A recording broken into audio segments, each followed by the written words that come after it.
Good morning guys. Ito, kahapon kasi nagkasakit si Ezekiel. Dinala ko sa ospital.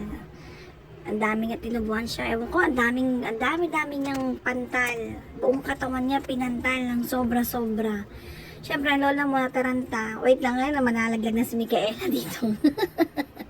Pakaway-kaway lang si Micaela. Ay naku, ito bata to pag nakakakita ng cellphone sa lamesa, yan, lumalapit yan sa kamay. Malalaglag, baka malaglag, natatakot ako.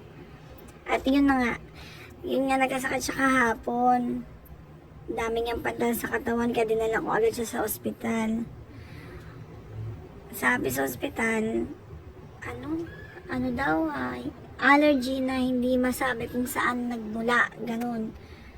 Ang dami niyang pantal, maliit na pantal na lumalaki pag kinamot. Parang tagulabay nga.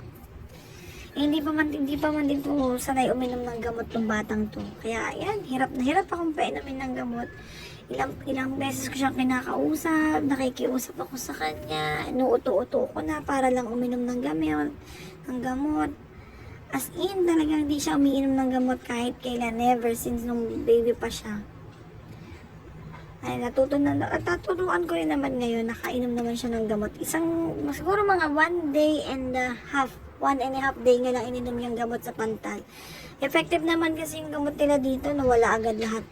Isang inom niya lang, hindi na tumuloy yung mga maliliit na nagsisimulang kasi nga siguro kakakamot niya yun kasi, kaya ganun.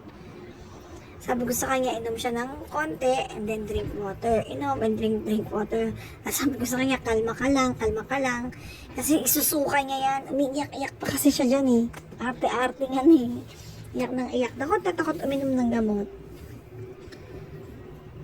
Ayan nga, ang dami niyang pantal dyan. Yan, sa mukha niya. Diyan ako masyado natakot, The next day, yan na, marunong na siyang uminom. Masaya na siya. Next morning na yan. Siya pa nag-request sa akin na, Mami, video mo ko. Kasi send mo kay daddy yung video ko. Yung malawakong bata yan, diba? Marunong na siyang uminom.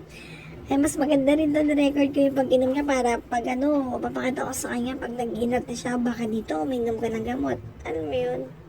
Makita niya na marunong na siya uminom. Yun lang guys. Pa-like and share, subscribe naman kami sa aming channel. Salamat!